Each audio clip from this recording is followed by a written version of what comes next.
everyone, and welcome back to Inland Empire Coaches Talk. Today, I have the privilege of having some of the brain trust from Grand Terrace High School, from football, Mr. Orion Smalls, and from baseball, the new baseball coach, Jesse. How's it going, guys? All right. So let's talk a little bit about Grand Terrace athletics. Ryan, why don't you start first? Talk to people about your background, how you came to Grand Terrace, and the whole lineage to start us. Well, I started coaching 2002 in Colton High School with Coach Harold Strauss. He passed away recently, but that was my mentor. That's the guy who helped me find my path, or whatever you want to say. So I guess 2002 till now, I've been coaching football. I've coached under him my whole career until 2013, 14. I became the head coach at Grand Terrace. He stepped down for health reasons. I was already a coach in waiting, so it was kind of more getting me in, because I've been coaching a long time, but not necessarily a long time. I got started late in coaching, I would say. So after that, I became the head coach of football, but I was already the head coach of track at Grand Terrace. I opened the track program there. We did quite well in track. We did 4 consecutive league titles for boys, 3 consecutive league titles for girls, and then I stepped down to focus more on football. With it being a young program, it just needed more dedication and stuff of that nature. Since I've been there, we've been to the second round 3 or 4 times, and we have 1 league title. So we've been doing all right. We still got a lot of room to grow. I've coached 5 NFL players, one of them being my brother. And I still have a couple of them come out to Grand Terrace to train with me. We've had numerous camps when different NFL players have came. Drew Rosenhaus has been there. Just a lot of good things have been going on for Grand Terrace. I also have a track club. We're ranked in the top 10 in the nation for track clubs. With my good friend Billy, we just having a good situation there. So track, football is my thing. That's what I've been doing for a long time, and I very much enjoy it.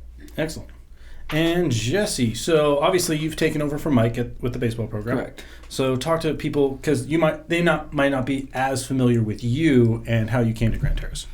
Well, I'm not as old as Ryan, because he just kind of killed himself right now with the whole, I've been coaching for 14, 15, 19 years. And so it begins. So no, I've actually had the privilege to be around Coach Ray for 9 years. He actually coached, well, so did Ryan. They coached my older boy. So my boy was a 2-sport athlete. He started at Colton. He was a starting catcher as a freshman there, and that was in 94, if I'm not mistaken. No, wait, I'm sorry, 04. In 04. I'm talking about myself now, I'm sorry. In 04, because I believe 2014, that's what it was. I'm sorry, I'm making myself older. Yeah. But anyway, so I've known him I've been around the program for 9 years now. I actually made the move with him.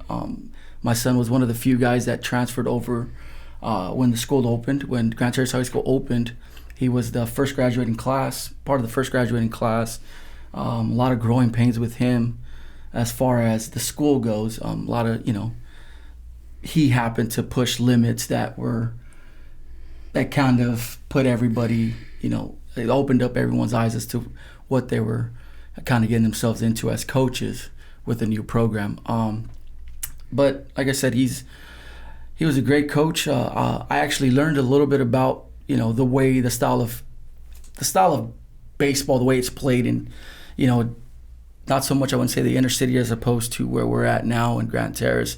Grand Terrace is it's a little different for me. I started coaching, and let's say I couldn't even really tell you the years, but I was 22 years old when I first started coaching. I first got my first coaching gig as I was an assistant coach at San Bernardino Valley College. And then from there, I actually started coaching club or travel ball. I coached the Colton Nighthawks for over 10 years now, and have been coaching ever since. And the way that this kind of came along, it was more of a emergency thing for me. Coach Ray stepped down. They hadn't hired anyone yet. They couldn't find the right fit. And a lot of the kids that were at the high school, like I said, I've been around for 9 years with these kids, and some of them I've coached since they were kids. They all asked me, like, Coach, why don't you just apply and see where it goes? Wasn't really into it. Wasn't really too much, there wasn't too much excitement there for me to go out and coach. I had kind of taken a hiatus from coaching at the time, and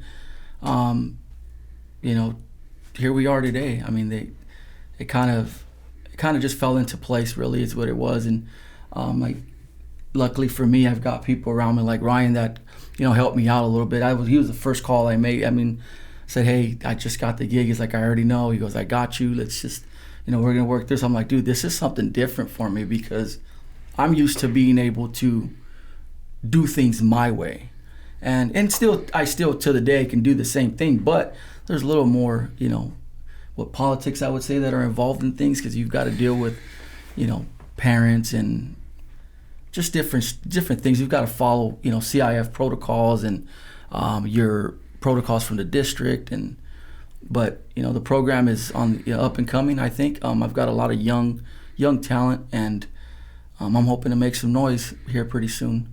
And I wouldn't say that we're going to put Grand Terrace baseball back on the map, because Coach Ray did an outstanding job. He, quarterfinals at, I believe, at Colton High School twice, and then at Grand Terrace High School did the exact same thing.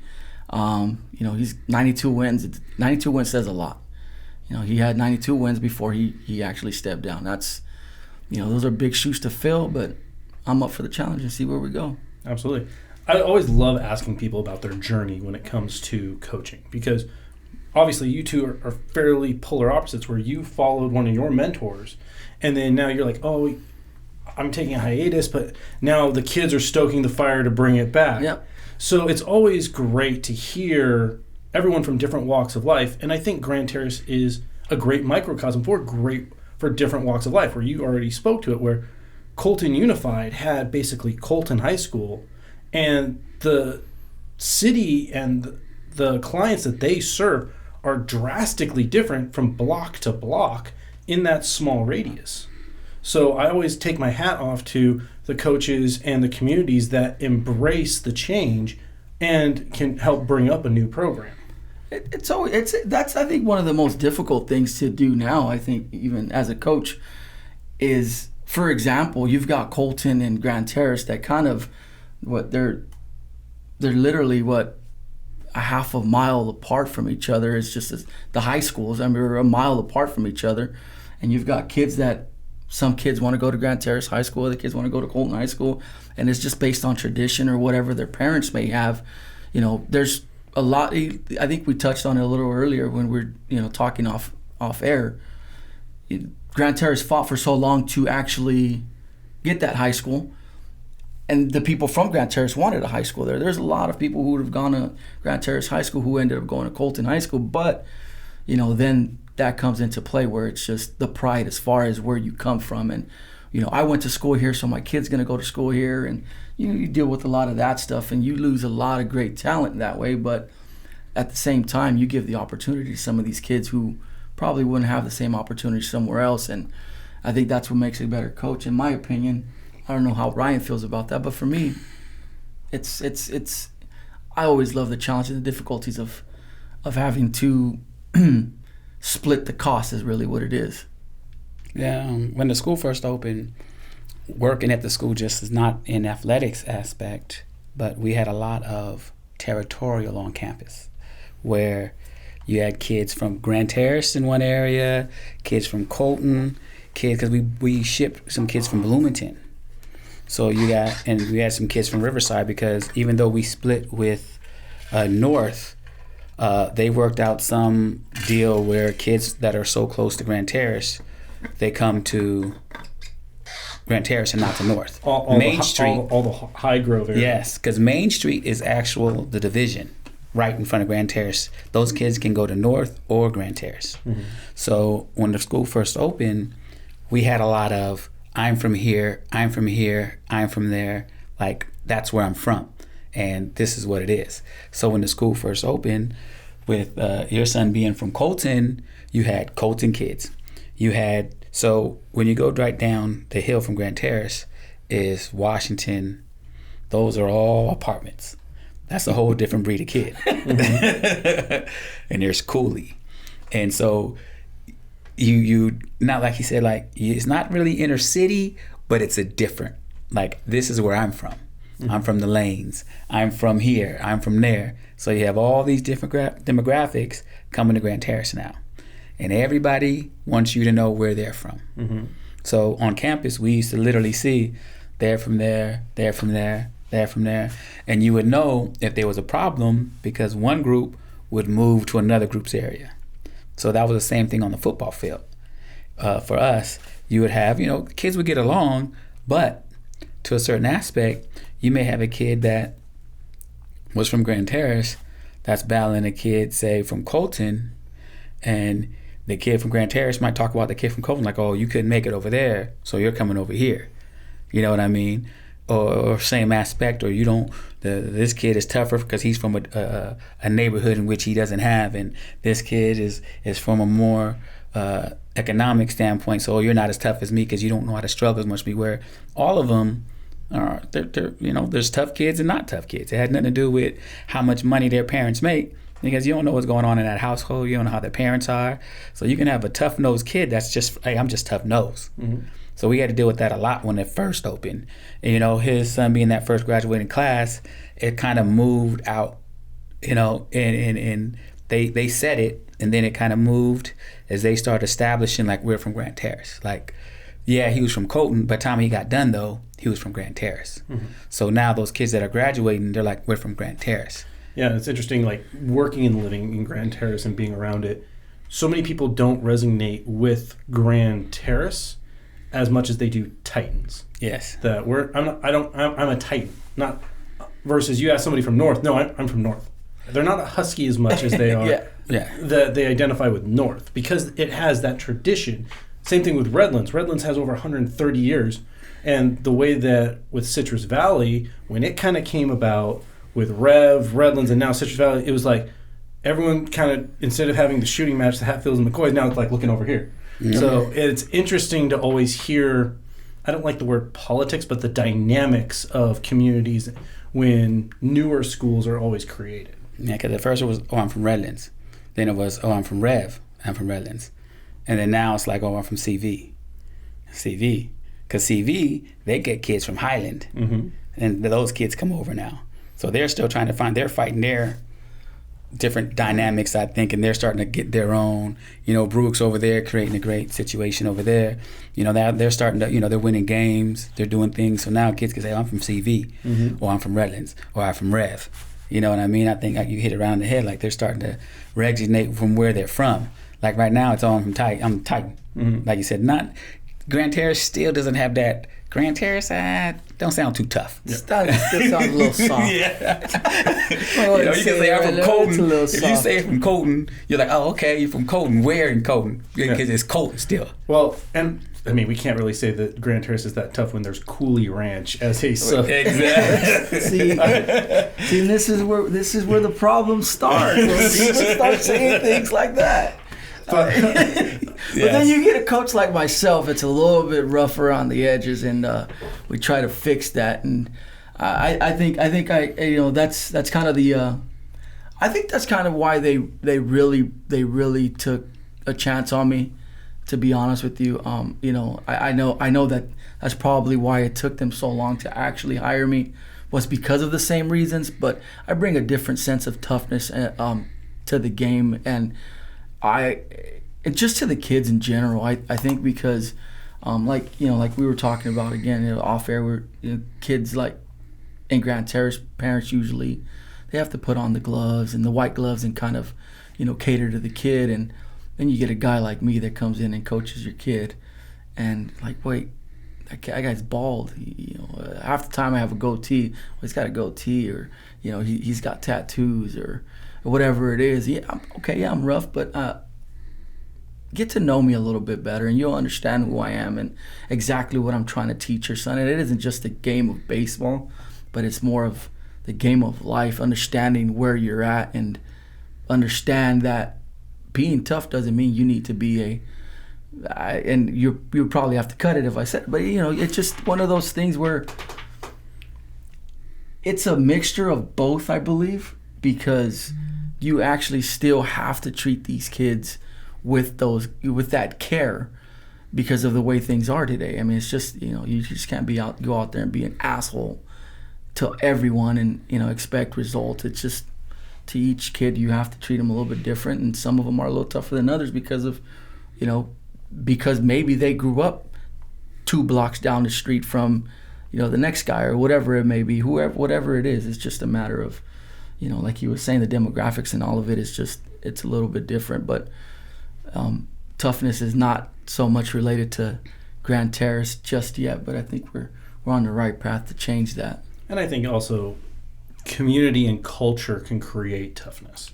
Like, I remember my football coaches and my baseball coaches were all about hypertrophy workouts and the mental fortitude you need in order to build up the strength to basically not outthink a bar. Because a lot of people go, oh, I can't, before they ever try. Versus having that ability, like, I love watching sports movies just in general, and just to watch the will and how it can empower a community or a person. And that's the thing I love so much about sports. And I think that it's also very brilliant in some ways to keep Grand Terrace and Colton in the same league. Same thing with Rev, Redlands, and CV, all staying in the same league. Yeah, it's going to create growing pains originally. But when you look 20 years down the line, it's keeping those rivalries stoked. It's keeping the community involved and bringing kids the opportunities that they may not already have had. Well, that may change. Our league has changed completely, so we may be in Colton's league for another, maybe just this year. But other than that, I think we're done. I don't know how football kind of went, but us as baseball, we're everything changed on our league, and if they don't finish in the top, or if they don't finish, or if either one of us finish in first place in our league, we move up and one moves down. It's just the way it is. I guess the way it's set up now, so they may take that away from us. Yeah, as well. I know. But my hope would be that things stay like Beaumont plays Banning every year, regardless. And they've just changed from the Mountain Pass now to the CBL. And they're like, oh, but both ADs agreed and have made sure that they stay and keep those rivalries. Just like Arlington is now coming back in for a while because they were away. Now they can play Ramona again. Same thing with Novi. Like, I think those community rivalries are necessary for sports. I think the area needs to stay with community rivalries, but the thing is, it starts to... The great thing is the community rivalries. Like, when I went to school, you played certain teams, you knew who was over there, you knew who was over there. But nowadays, with people and all these extras that go on for football, really, I'm not sure about how baseball or different things work. Like... Football, if you'll have a coach, well, I can do this for you. Nobody can do anything for you, to be honest with you. It all comes down to what you do for yourself. I think it's worse for baseball, to be honest. Baseball. Every sport. I mean, I've heard this from every coach. Every coach thinks that their sport is the worst. Oh, the game of baseball is tainted so bad right now. Baseball. The thing is, baseball. Okay, I can tell you this from doing this for a lot of years. There's no articles, or not many articles, about any baseball player transferring. Football, let a football kid transfer. It'll go in the front of the paper. It'll go this. Baseball's a gentleman's sport. But in our defense, so we go with the gentleman stuff. But in our defense, and in baseball, here's the problem: it's based on what the school is doing. For example. I'll give you a perfect example. An example being the reason that the articles are being made for these players is because they're just bigger. They're bigger, they're stronger. No, I agree. And they're one sport athletes as opposed to a baseball. I want to see a football player go out there and throw a baseball. We're not going to talk about football and baseball because, like I tell everybody, any sport built on failure doesn't win with me. wait a minute. See, but let's just say this: we all have our difficulties. this is where we're gonna disagree on these things because this is where I rethink bringing both of them in the room at the same time. Herding of cats. I'm going to touch on what you said real quick about changing of leagues. So, and this may be a very dangerous question with you two, but let's talk about competitive equity, and it comes to playoffs because obviously you know who's in your league. You know, you guys both create your schedules for non-league. So, how is it now coaching where you don't know what level you're going to be in until you get to postseason? They just did that this year for football. That's the same for you guys? Yeah. And that's the biggest thing is because now you've got to load up your preseason and get some wins up there. Because if you're in a crappy league, you know, and if you're just going to dominate the league, you're going to stay at the lower levels no matter what it is. You can go the way that it's set up is you've got to win your league, and then they have like some other thing. Basically, at the top bottom. 3 teams in the league can most likely make postseason. Yeah. But then they go off of strength of schedule, seniority of class. Oh, they're doing that now? So like they're looking at, because the idea is if you had seniors and then all of a sudden and say you have 20 seniors all graduate and they're gone, and then you have, to your point, 5 transfers that decide to go to a different school, why are you going to stay in Division 1 even though you might have dominated everybody last year? And then all of a sudden now you're dropping down to D4, D5 and go on down. So that's where I believe the brain trust came from. But I've been asking a lot of coaches, like, how is it? It's going to be really interesting because it's like, okay, do you stick with the schedule you created?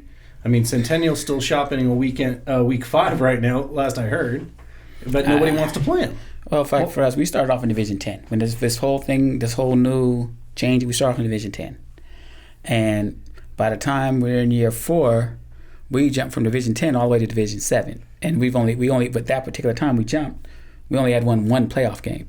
And we're like, why are we jumping 3-4 divisions and we won 1 playoff game? And like you said, you beef up this schedule and you do this, not a whole bunch of seniors, and you win some here. It's not like we went, 10-1. We only think we went 9-1. No, 8-2, I think, or something like that.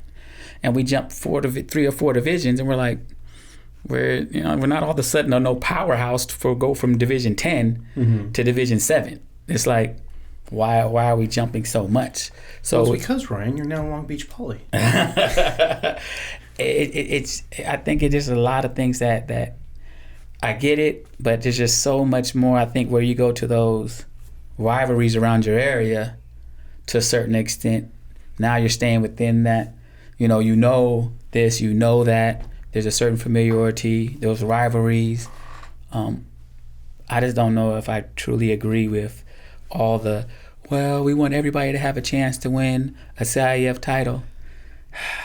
But really, are we giving everybody a chance when if you have a good year and you're supposed to have a good next year, but you move us up 3 divisions, so now we're in a conference or a playoff thing where now, once again, we're not having a chance to win that particular CIF. See, if I had a vote in this, which I obviously do not. Neither do we. With this, if I had a vote in this, I would be looking at the resources of the school versus the total enrollment. I agree. Because I'll use Jeff and Beaumont because they're also one of my schools and I just interviewed him. I went over to Beaumont. They have some nice stuff. Like that. It's a gorgeous new facility. And you guys let's get this straight, you guys have a beautiful home too. But their facility looks like a college campus. Man, with that big Jumbotron thing. And they've decided not to build another high school as a community. Yeah, so they're putting even more resources. They could be the largest high school in California within 10 years, bar none, easily. Now, you look at the resources and the total enrollment of that school and put them in the same category as, heck, I'll even say Tockwitz, who they used to play against. And Tockwitz being a much more private feel, even though it is a public school, and still is newer, still has resources, but you have 2,000 more kids you can pull from. That's big. That's night and day when you're talking about the way that a program can be ran. I definitely agree. Like, I would look at things more that way because you can't put with no disrespect to certain programs, you can't put a school that is from quote unquote the wrong side of the tracks, doesn't have a booster club, is only working off of district money and volunteers up against a modern day. No, I agree. In the same ilk, because it's a completely different game. But I think those are intertwined in the sense of you have those good years because that you had that group. Mm-hmm. That one group that you had that came up and now they're getting ready to be seniors, and then you move them over here because they're getting good and but like you said, the resources, they had a good group, mm-hmm. but that group is not going to be this. You're not having those same resources like you said every year, mm-hmm. where you got a plus 2,000 kids every year, and you think about it. If you have, let's say, for every 100 kids, you get one stud. Mm-hmm. Okay. So you get 20 out of those 2,000, you get 20 studs. And let me get 20 studs. Just for every 100 kids. And I think it also depends. That's my next point. It really depends on the sport, because you may need 20 versus, we saw this at Kaiser a few years ago. You can have one stud pitcher. Or same thing, West Covina. They had 2. And they dominated everybody, and they got all the way to the semifinals. You get into the same thing, though. I mean, we had in 2018, I believe. 2018, we had a very dominant squad. We were top heavy with seniors. We had the arms. We had, the leadership, and we fell short. You get that one guy, just that one mm-hmm. guy, and you lose against a team that isn't as good as you. I mean, you're putting up 200 plus runs in a season with one team, and your average was what? I believe our average was 9.8 runs a game, and our team ERA at that point was below 2. Baseball and softball is interesting to me, and I can be biased in this because obviously it's my community more than any other sport, but the difference between a Friday, Saturday, and Sunday starter, between your ace and everybody else, you run into that ace, it's no different than when you see in basketball, like when LeBron James was a high school, like it's a man playing with boys at a certain point. Like, people ask me all the time, how was it to call pitches behind Strasburg? I'm like, it was a man playing with boys. It sounded different. I remember even having Bryce Harper at the area code games, the way that it hit off of his bat, it sounds different.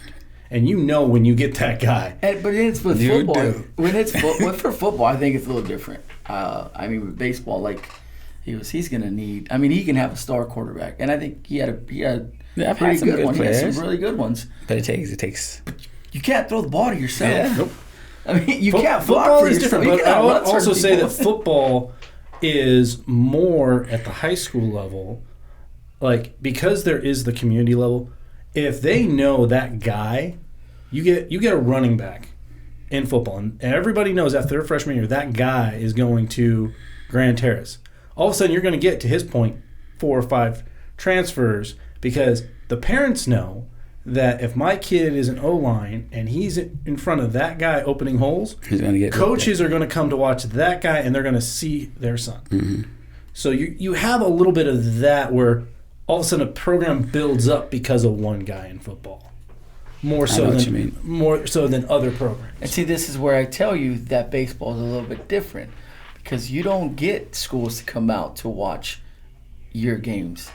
You get pro scouts that come out and watch baseball games. You don't get college, recruiters to come out, because why? We're playing at the same time. So it's a little more difficult. Playing at the same time. You figure your recruiters have a little more time. Obviously, football programs always have more money. Well, I think also college baseball is always lagged behind in one thing. Because I love Huddle. We use it at the Division I level to train umpires and officials, and we use it to see our video all the time. But Huddle was created for football and for the promotion of players and to break down film. Versus in baseball, they're just now starting to get to it, because when was the last time you watched a live streamed high school baseball game? You don't see it as much now. But now with travel ball starting to stream a lot more, I think you're going to start to see more opportunities for kids to be looked at. And that's the thing. Like, I just kind of, to me, like I said, it's just, that's why I said it's been, the game of baseball, high school baseball has been, it almost, for a while there, became like it was obsolete. It doesn't matter if you play baseball. You can be a dude that throws 94. Just be a straight dude. And if you didn't play high school baseball, but you were playing on the right travel ball team, you're getting offers, or you're getting looked at, or being recruited by top schools in the nation, as opposed to football. Well, now you're getting the same thing though with that whole. Well, we don't 7-on-7s and 7-on-7 doesn't so. really hurt us. That hurts us in kids transferring schools because I can do this for you, I can do that for you. But like baseball, I think baseball's such a it's an art, because like if I can throw 98 in these things, it doesn't matter. Like I can throw 98 or 100. It does. I'm pitching. If I can hit, I'm gonna hit this pitcher, that pitcher. I'm hitting them. I'm hitting. Whereas, as like you said, football, you can be a receiver, and if nobody can throw to you, it ain't gonna happen. Just keep running down the field. You'll be fast enough. It ain't gonna get you. But I think baseball is it's a skill set that is so fine tuned that you just can't. Baseball. You can't hide it per se. I think. Baseball is interesting because baseball is a team sport that is individualized. Because that's the reason the Japanese love it so much, is because it's one-on-one conflict all the time. And you flip it over, it's an individual sport within a team concept. Yeah. It's checkers inside of chess. Yep. And that's one of the reasons I've always loved it. But to your point, like, yes, football is much more of a camaraderie sport where you have to I can throw 80 yards. If I have a second to throw 80 yards because I have no offensive line in front of me, It's done. I'm on my butt. It doesn't matter. Yeah. You better learn how to run there, buddy. Yeah. I'm not Michael Vick. I'm sorry. Yeah. And I just think, football's also subjective. You know what I mean? Like, I think football is, I think he blocks better. I think he runs better. I think he runs routes better. Where in baseball, there's no hiding 100-mile-an-hour fastball or a curve. Like, you can see it. Mm-hmm. He may not understand when to pitch those things, but that can be coached. Mm-hmm. But he has that talent. Whereas football, well, I don't really like the way he comes out his breaks. Or is it the system he's in? Yes, we had a lineman a couple years ago, literally about 6'2", pure road grader, just everything. Schools come in. He's not 6'3". I've seen many a guy 6'2", but you go for the prototype or whatever. There's many guys that I see in the NFL or different things. They're 6'2", 6'2 and a half. They're just great football players, but he should have been 6'3", or his shoulders aren't quite wide enough. Mm-hmm. There's also a reason why. Well, I mean, I hear that from scouts all the time at the Division I. Well, how is that bat going to translate to the next level? He's a metal bat. I need to see him do a wood bat league, which, to their point, is an extreme difference in that game. The professional game versus the amateur game and even the collegiate game are night and day different. The way that they play, hit, the way that it's coached, everything is different to that versus football. And I wanted you to talk to this especially. The difference between a high school football game and a collegiate football game and a professional football game is, again, night and day difference. Versus you look at track, wrestling, there's really not that much difference other than they just get bigger and faster. Yeah. But those two sports specifically, from the high school to collegiate to professional, are coached and designed completely differently. Mm. So I'm going to let you start with football, and I'm going to let you go with baseball, and that's going to be a very dangerous proposition in and of itself. When it comes to football, coaches at a different level.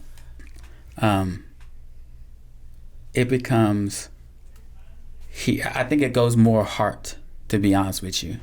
I've seen guys that are slow as time and are great football players. I've seen guys that are super just athletic but can't play football.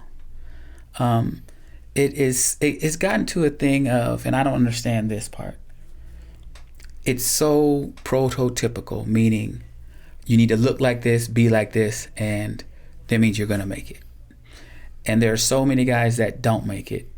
And it still surprises me that they do stories on a 5'10", 5'11" player that climbed his way. No, he didn't climb his way. He's always been this good.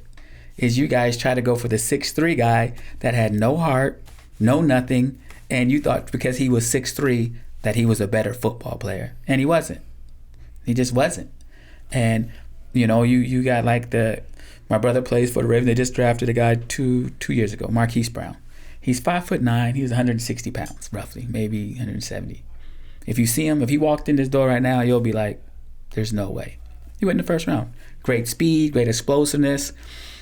And I can tell you 100 more kids his size, not say if they had the same talent, but his size, work at, that same thing that people will pass on like, no. And I think it comes down to recruitment of knowing what a good football player is. And you see some of those better programs that will take that, not the 6'3" guy that is good. Those are easy to see. It's the 5'10", knowing the difference between a 5'10" good football player and may not fit those specs or those things, and know that is a good football player and he'll make my program better.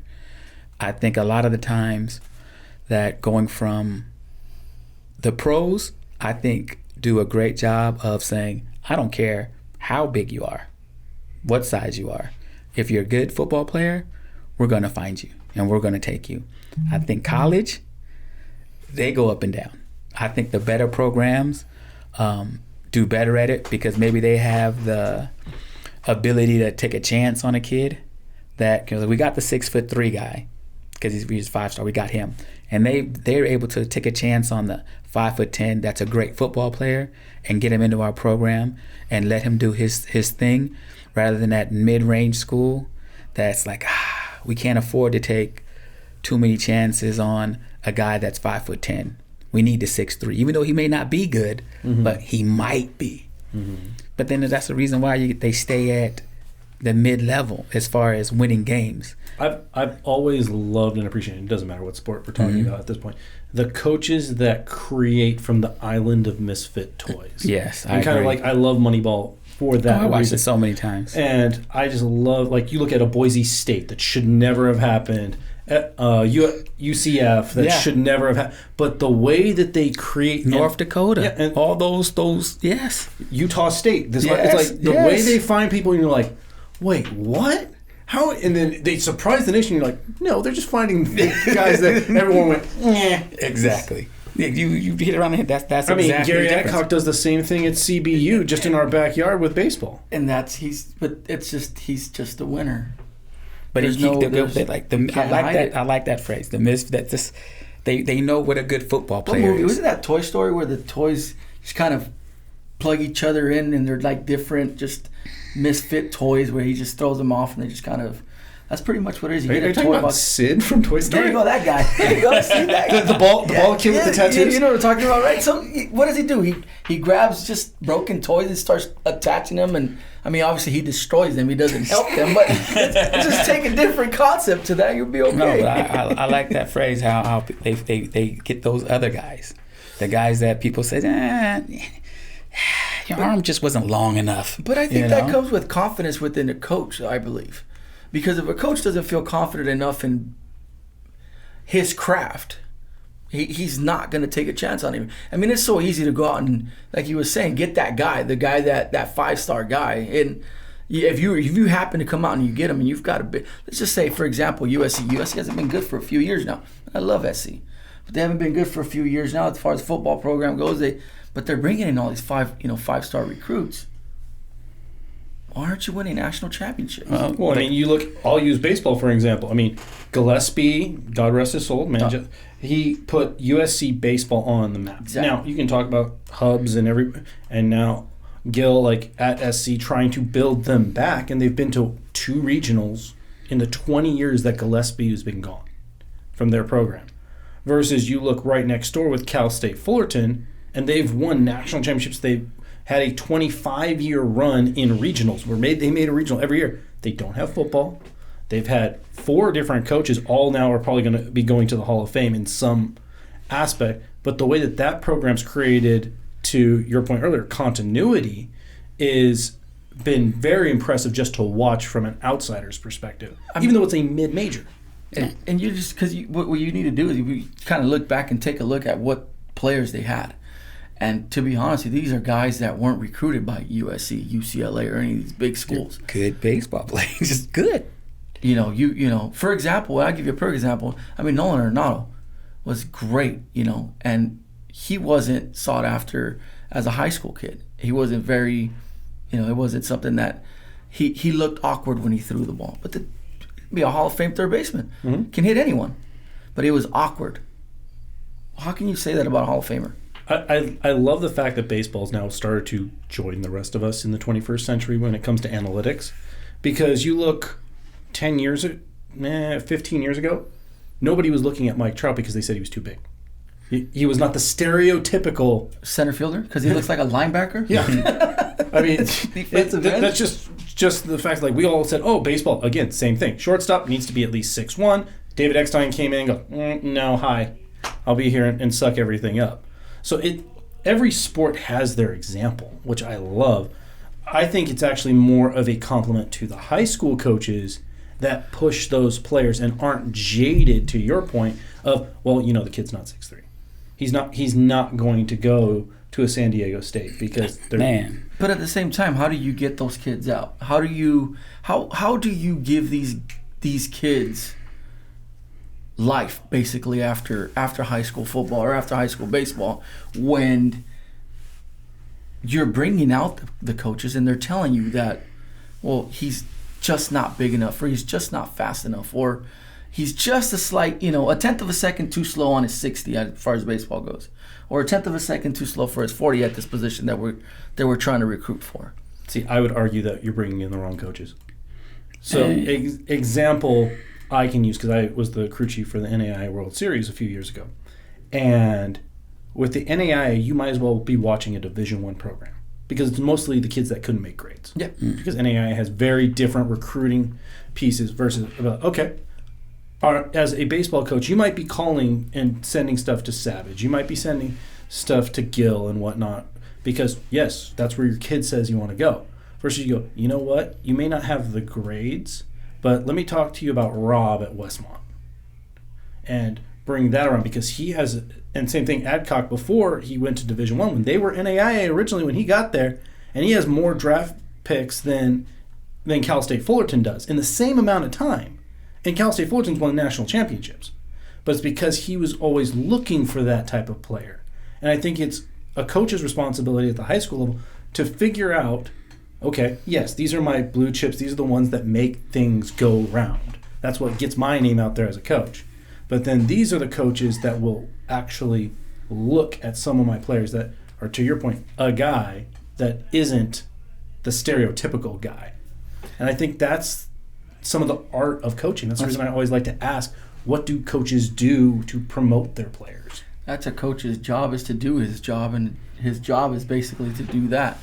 Obviously to teach the game, and but if you're not doing anything for your players, and that's kind of it's a touchy subject for me. Like I said, I've had kids that have played for different high school coaches, and it's really, it's real touchy with me as far as that goes. I'm real biased, I believe, against it. I'm with it, or with that being said. But at the same time, if a coach isn't doing his job to promote or get his players out, meaning he's not doing his homework, if he's just contacting the USCs or the UCLAs or the Florida States or SEC schools, when you know for a fact that isn't a fit for your player, then you don't know your player at all, or you're not doing your homework to that aspect as far as to where your kid can go and get a better, obviously continue his education. So, no, I mean, it's just, it goes back to what do we want out of our programs? And as a coach, for example, me, I talked about building a program. I can't build a program if I don't have guys going out. No one's going to want to go to school there. No one's going to want to come and play for me. What have you done, coach? What are you winning ball games? Mm-hmm. And if you're not winning ball games, how many guys do you have going out to, D1, D2, whatever it may be, or these top NAIA schools? It all falls back on you. If you're not doing your homework and you're not setting your kids up to succeed, then we're not going to go anywhere. And I think that's where I'm going to get on program. And I think I'm going to get on my soapbox a little bit as BSN, where I think it's important to lean on resources.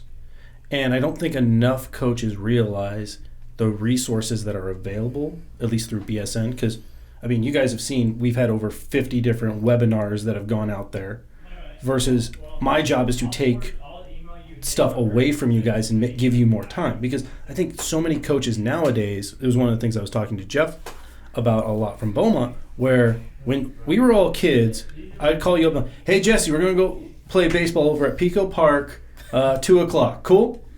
And we'd get everybody together and we'd go. And that's what we do as a kid.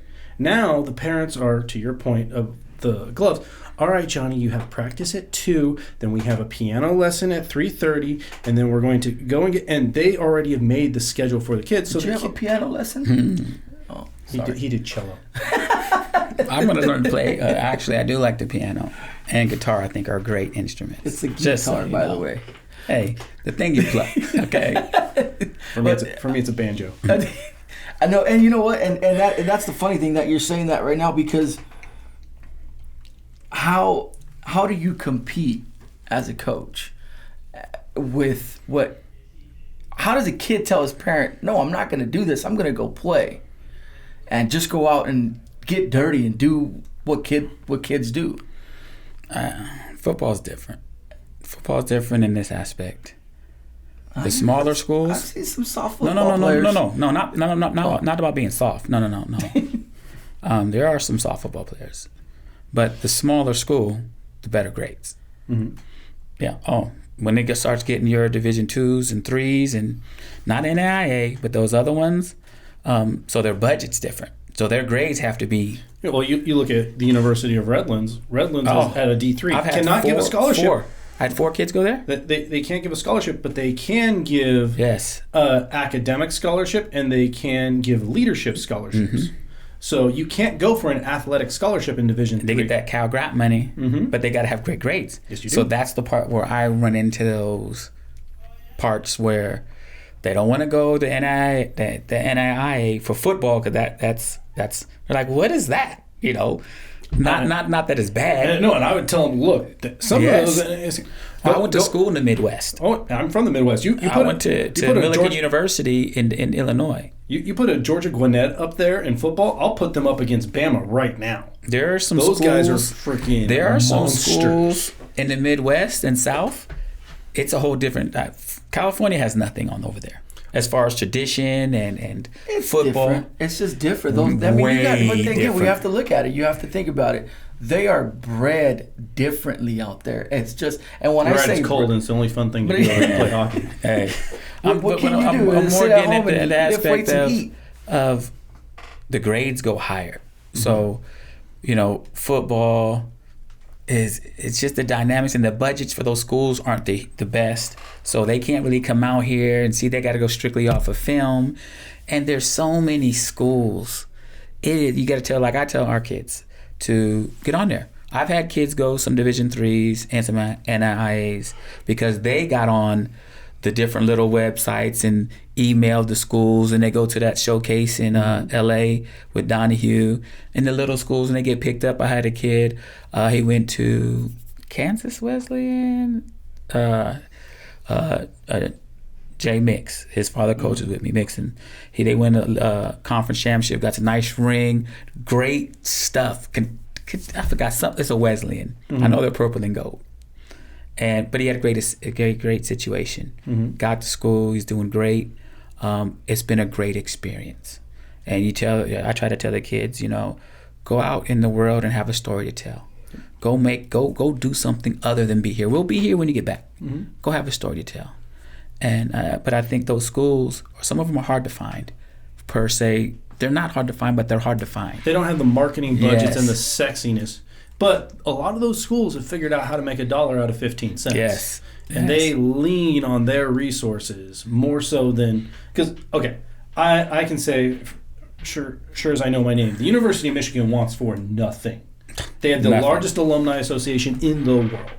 They have more money than God at certain points. But that doesn't mean football, they've been good. And that breaks my heart at times.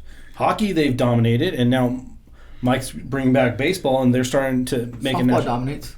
Softball dominates. But I'm just saying, they've started to really get back. But there's no reason that program for 20 years should have been null and void in football. There is none. None. But then you look just down the street at Madonna, which is an NAIA school, and they won 5 national championships in the same amount of time that Michigan was ghost. No.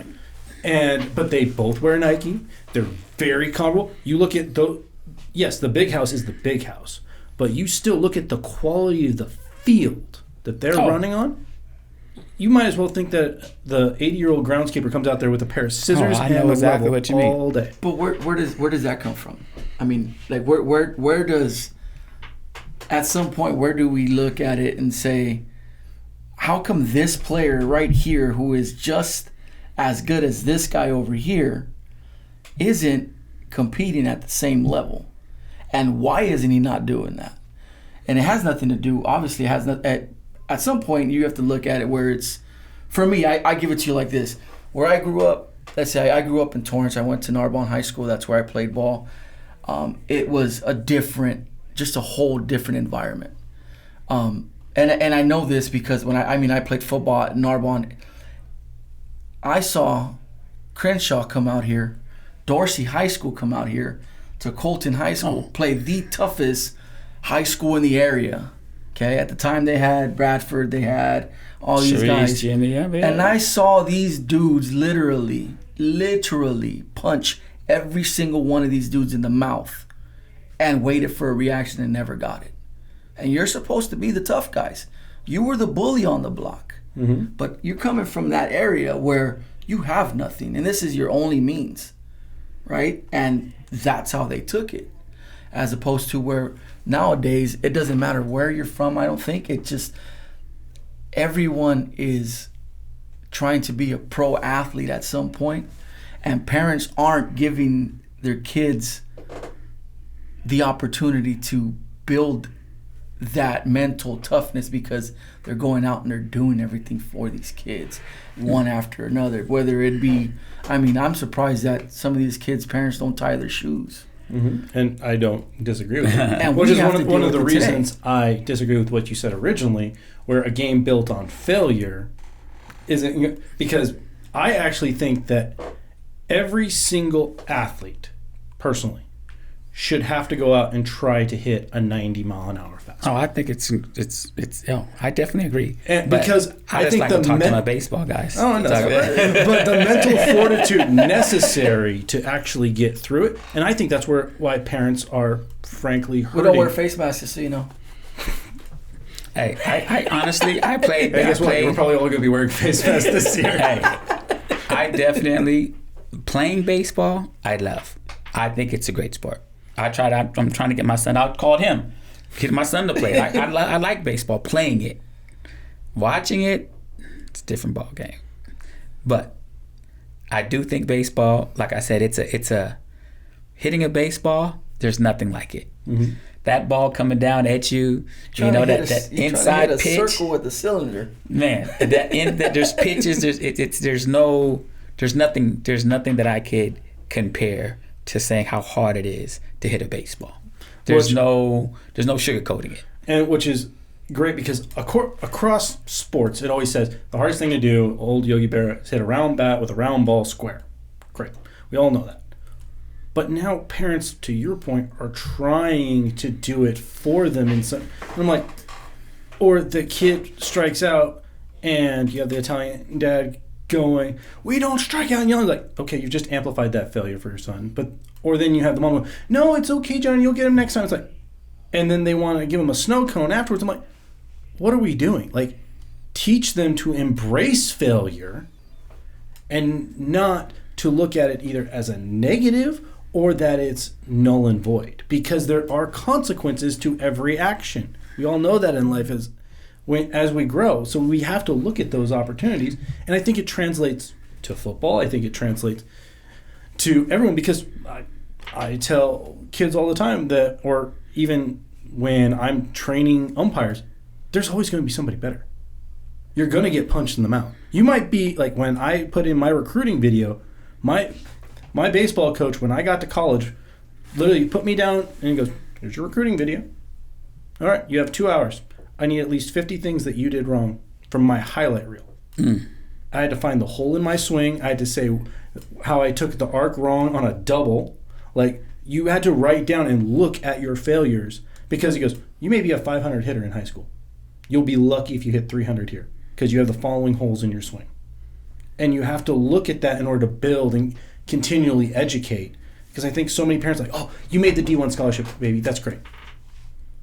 Okay, now the real work begins. Now we start. And that's the thing, too. Well, where do they go from there? I mean, yeah, you've got the D1 scholarship. You got that D1 offer, but 9 out of 10 times guys check out, you know. And I'll be honest, I was, you know, obviously was one of those guys, the same exact thing. Like, once I started getting noticed in high school and started, you know, realizing that I was actually pretty good at what I was doing.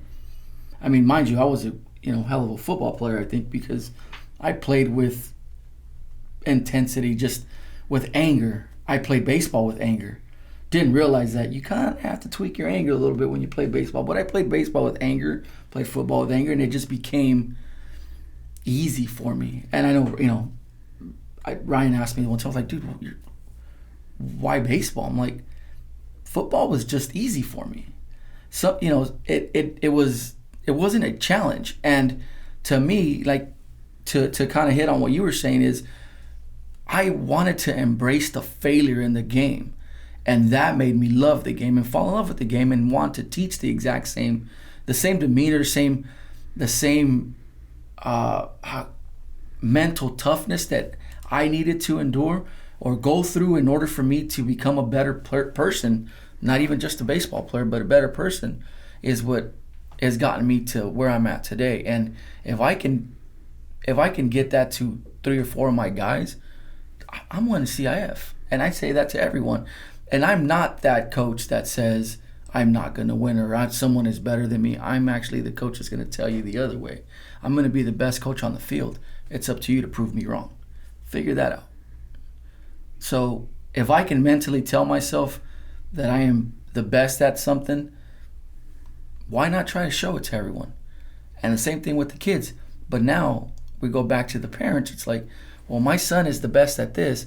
Well, your son doesn't believe it. Why should you? Why are you pushing for this? Your son doesn't want to do this anymore. And you can tell because of where you're at today. You know, if you're having to pay for this, and it's pretty much what it is, it's the dollars and cents in it all, because there's no more, like you said, somebody brought your highlight reel out and they showed you, well, you can't do that for baseball right now. You have to actually get somebody to come out. But nowadays, it's a simple phone call where it's, hey, I got this guy. Hey, take a look at him. He's this, and this, and that. All right, well, here you go. And I've seen it many times where they just offer scholarships to guys over the phone. And they've never seen the kid play. That's more true in baseball than it is in football. Well, that's what I mean. Yeah, it's not so much in and every football. game is different, which is the reason we probably usually do these one-on-one, because we can dive into those a little bit deeper. But I think the main purpose of all of this is to talk about what the community and coaching can be for athletes, especially right now, because I think sports needs to really help the community. This is where I get fired. I approach it like this. And I've had many personal meetings with students, my kids and everything. One of the things that I try to explain to them, I ask them, what's the first company you own? And they like, I don't got no job. So the first company you own is a company of self. Okay? What are you willing to invest in yourself? You know, if you put, you know, I say other words, you put sugar, honey, iced tea in, guess what you're going to get? Sugar, honey, iced tea out. You know, so the first company you own is company of self.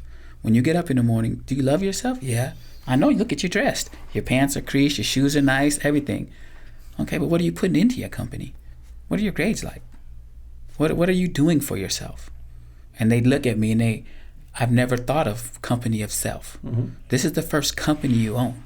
So you want somebody else to invest in your company, but you didn't put anything into your own company.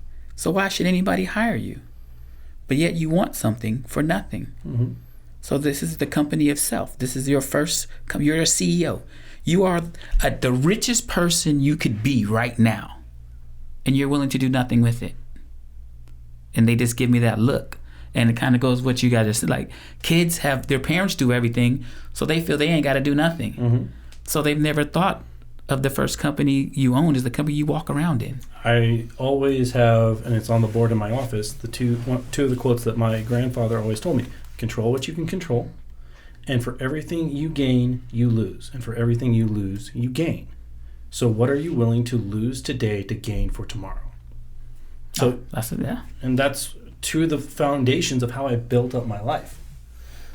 So we are way over time, but that's besides the point. So I always ask this question to wrap up, and we'll probably have to do sub ones later where I just grab you and we'll dive into this.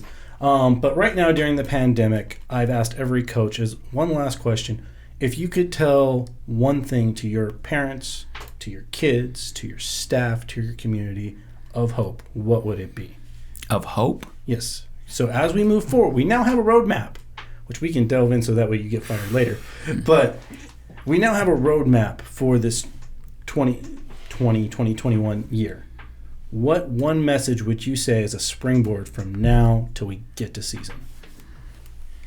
That's real tough. To me, I don't agree with everything. I agree with family first. The springboard, I guess, for me is take care of your family. To me, I think taking care of your family and doing those other things. I believe in experience as far as fishing, hanging out with my son, being around my brothers and sisters. I know you might be talking about football and athletics per se, but the thing is, I've had some of my football players come and have conversations with me about what's going on in their house. And then once I explain the importance of your house, then okay, I get it. It's so much bigger. Mm-hmm. So my message going forward is, football field, 100 yards. The red zone is 20 yards. We're in the red zone. They're so important to be our family, teaching our kids to be, how to be young adults. So that first 20 years in our life is the red zone. We got to take care. And everything else will take care of yourself, kind of like what you said. Mm-hmm. When you're in the right place doing the right things, everything else falls in place. Mm-hmm. You never know you're in the wrong place at the wrong time until you're in the wrong place at the wrong time. So like you said, everything you gain, you lose something. You gain an experience, all the excess to the side you're getting rid of.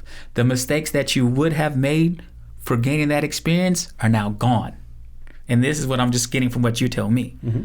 You're gaining experience, you're gaining knowledge, and you're losing those mistakes that you probably would have made by not sitting down, listening, and learning. So my thing is, let's take care of the important things. Stop worrying about all the fluff. That would be mine. Perfect. And everything else will fall in line. I mean, I've had one coach who literally just said, stay safe, wear a mask. You're going to get two coaches that are going to say the same thing right now. No, there's not really much you can say. I mean, what can I really bring? What can I really tell a kid right now? Without it being a lie, I can't tell a kid right now. I can't tell my player right now, hey, don't worry about it. Everything's going to be okay. I don't know if it is. I don't know if tomorrow we're going to get on the field. I don't know if 2 weeks from now we're going to get on the field. I don't know if I'll be able to see you again this year. We may be, we may have a season, we may not, just the way the game plan is.